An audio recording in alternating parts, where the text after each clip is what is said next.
श्री कृष्ण के द्वारा सुदामा जी का स्वागत। राजा परीक्षित ने कहा, भगवान प्रेम और मुक्ति के दाता परब्रह्म परमात्मा भगवान श्री कृष्ण की शक्ति तो अनंत है, इसलिए उनकी माधुर्य और ऐश्वर्य से भरी लीलाएं भी अनंत हैं। अब हम उनकी दूसरी लीलाएं, जिनका वर्णन आपने अभी तक नहीं किया है, सुनना चाहते हैं।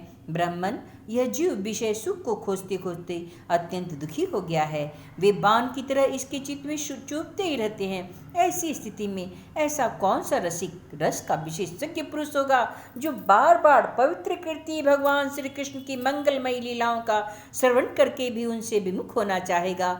जो वाणी भगवान के गुणों का गान करती है वही तो सच्ची वाणी है। वही हाथ सच्चे हाथ है जो भगवान की सेवा के लिए काम करते हैं। वही मन सच्चा है जो भगवान को स्मरण करता है। और वे ही कान वास्तव में कान कहने योग्य हैं जो भगवान की पुण्यमयी कथाओं का श्रवण करते हैं। वही सेठ है जो चराचर जगत के भगवान की चल अचल प्रतिमा समझकर नमस्कार करता है और जो सर्वत्र भगवत ग्रह का दर्शन करते हैं। वे ही नेत्र वास्तव में नेत्र है। शरीर के जो अंग भगवान और उनके भक्तों के चरणोदक का सेवन करते हैं वे ही अंग वास्तव में अंग है।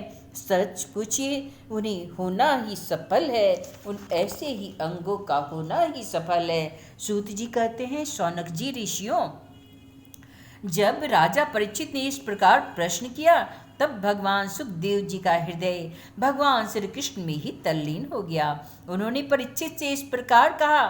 श्री सुखदेव जी ने कहा, परीक्षित, एक ब्राह्मण भगवान श्री कृष्ण के परम मित्र थे। वे बड़े ब्रह्मज्ञानी, विश्व से विरक्त, शांत और जितेंद्रिय थे। वे गृहस्थ होने पर भी किसी प्रकार का संग्रह परिग्रह न रखकर प्रारब्ध के अनुसार जो कुछ मिल जाता उसी से संतुष्ट रहते थे। उनके वस्त्र फटे पुराने थे। पत्नी भी वैसे ही वस्त्रों में थी। वह भी अपने पति के समान भूख से दुबली हो गई। एक दिन दरिद्रता की प्रतिमूर्ति दुखनी पतिव्रता भूख के मारे कांपती हुई अपने पति देव के पास गई और मूर्छा हुए मुख से बोली, भगवान, साक्षात लक्ष्मीपति भगवान श्री कृष्ण आपके सखा हैं।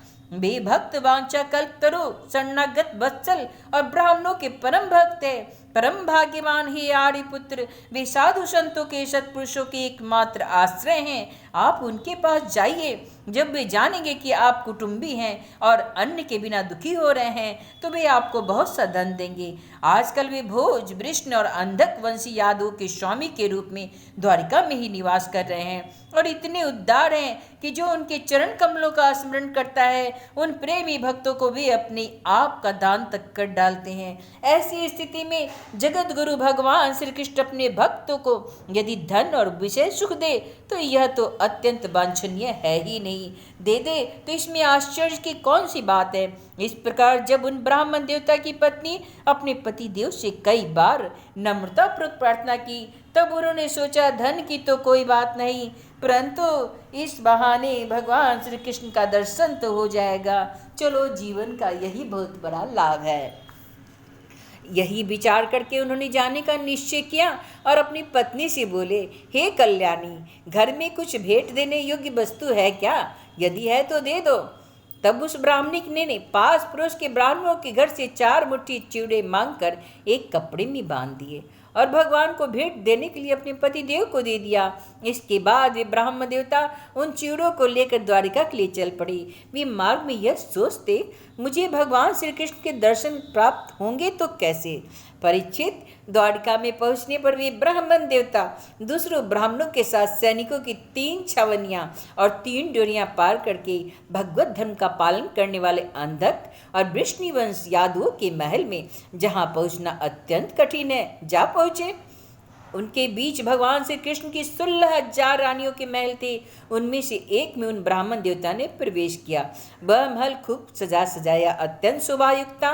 उसमें प्रवेश करते समय उन्हें ऐसा मालूम हुआ मानो वे ब्रह्मानंद के समुद्र में डूब उतरा रहे हो।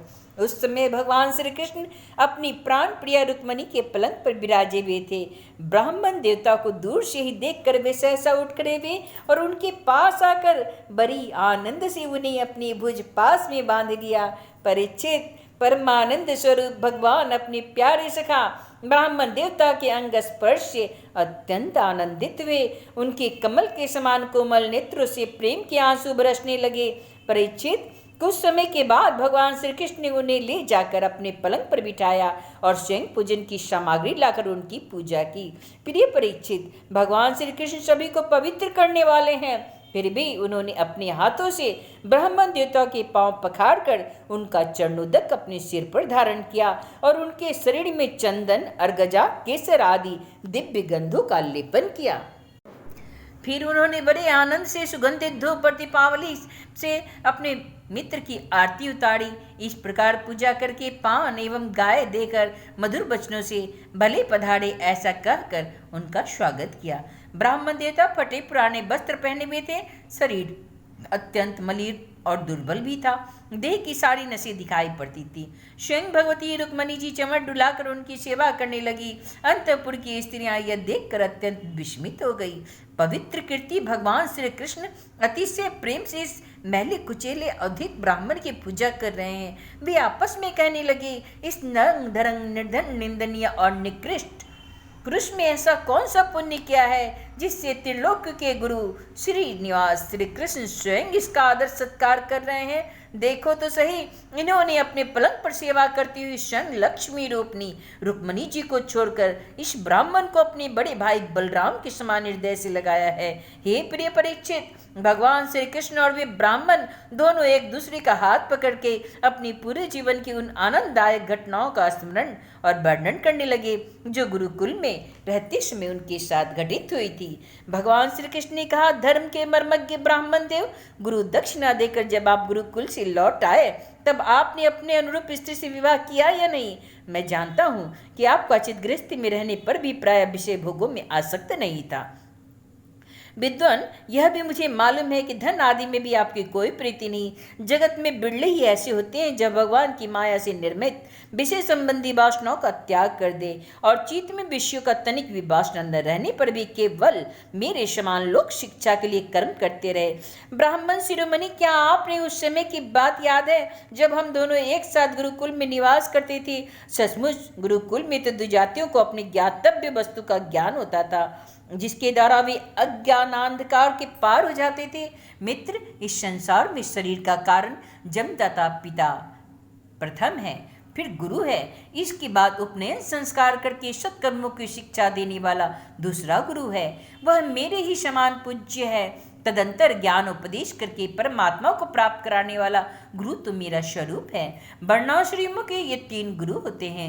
मेरे प्यारे मित्र, गुरु के स्वरूप में मैं स्वयं हूँ। इस जगत में वर्णाश्रम में जो लोग अपने गुरुदेव के उपदेशानुसार अनायास ही भवसागर पार कर लेते हैं, वे अपने स्वार्थ और परमात्मा के सच्चे जानकार हैं। हे प्रिय मित्र, मैं सबका आत्मा हूँ, सबके हृदय में अंतर्यामी रूप से विराजमान हूँ। मैं गृहस्थ के धर्म, पंच महायज्ञ आदि में, ब्रह्मचारी के धर्म, उपनयन, वेदाध्ययन आदि में, वानप्रस्थी के धर्म, तपस्या से और सब बोर से उपरत हो जाना, इस सन्यासी के धर्म में भी उतना संतुष्ट नहीं होता जितना गुरुदेव की सेवा शुश्रूषा से संतुष्ट होता हूँ।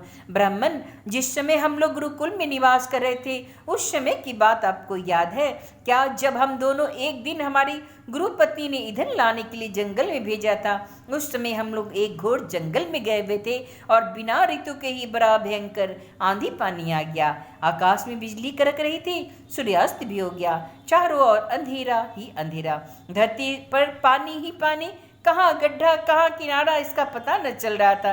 यह वर्षा क्या थी? यह तो छोटा मोटा प्रलय था।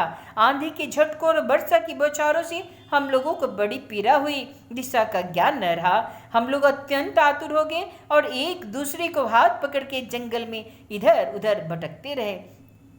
जब हमारे गुरुदेव शांतिपनी मुनि को इस बात का पता चला तब वे सूर्योदय होने पर अपने शिष्य और हम लोगों को ढूंढते हुए जंगल में पहुंचे। उन्होंने देखा हम तो अत्यंत आतुर हो रहे हैं। वे कहने लगे, आश्चर्य है, पुत्रों, तुम लोगों ने हमारे लिए अत्यंत कष्ट उठाया। सभी प्राणियों को अपना शरीर सबसे अधिक प्रिय होता है, परंतु तुम दोनों ने उनकी परवाह न करके हमारी सेवा में संलग्न रहे।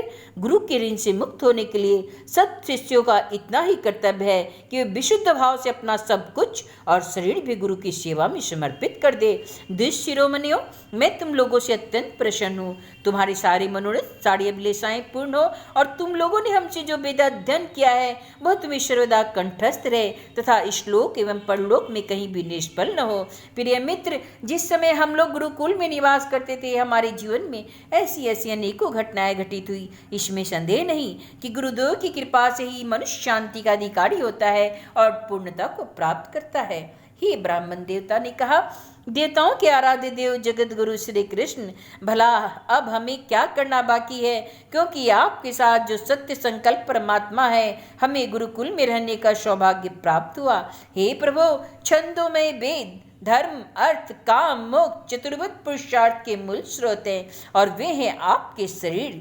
वही आप विद्या अध्ययन के लिए गुरुकुल में निवास करें और यह मनुष्य लीला का अभिनय नहीं तो और क्या है। इति श्रीमद्भागवते महापुराणे परमहंस्यां दशम स्कन्धे उत्तरार्धे श्रीरामचरिते शीतितमो अध्याय।